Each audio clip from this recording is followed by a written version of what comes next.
Welcome to the RancHER Diaries, how I built a story that heals.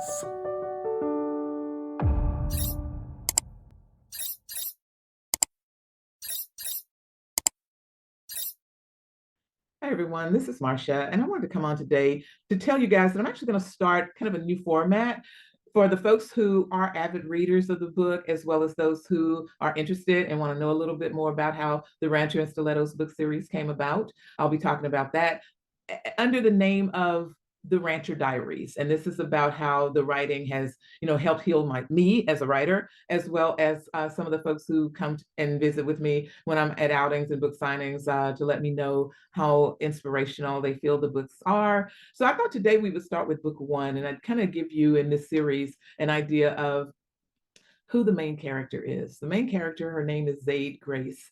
Zade starts out in the book, which is the original part one.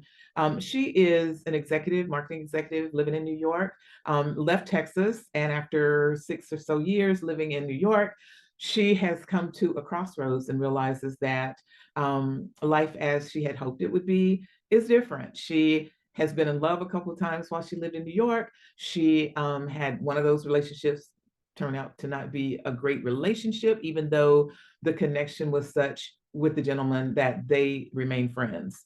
The second person that she was in a relationship with is actually her now ex-husband. So as the story opens, she is reviewing the things that have happened that don't allow her to end up where she thought she would be. And so now she's deciding what's the next step, what makes sense. She decides that after all these years in New York, it may be time to go home.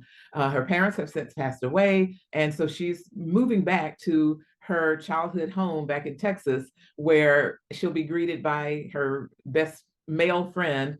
His name is Nash, and he is kind of a friend, brother, cousin, family member. He actually was sort of raised by her parents as well, because of that. They are very close, and he knows her pretty much as well as anybody.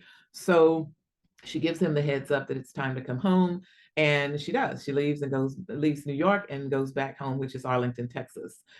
In Texas, what she discovers is the friendships that she's kept over all the years since kindergarten with a group of friends called the Dreamers is still perfectly intact. They talk all the time, even when she lived out of state. So now they kind of get together to decide, first of all, they tell her, we've got your back. Whatever you want to do, we support you. And the next piece is helping her navigate baby steps to her next adventure, her next journey. Zaide loves fashion. She's loved fashion since she was a kid. Her mom was into fashion. And as even living out in the country, she dressed appropriately, but dreamed big. She still had these very big dreams of Vogue and, all of the In Style magazines that showed all the beautiful runway clothes. So that was very much a part of her. And to be able to live in New York where she had access to seeing shows that allowed her to be super close to fashion was amazing. But anyway, once she gets back home, her amazing dreamer friends, they get together and start hatching a project, just something to get her rooted back into Texas and her community, if you will. And so the girls come up with the name of a boutique that they are going to open in, and this is a fashion boutique that they want to open starting in Dallas, moving it to New York, and ultimately Paris. And I will tell you why Paris is so important, because as a writer, those of you who followed me know that Paris is like my happy place. So obviously Paris becomes basically one of the characters in the series.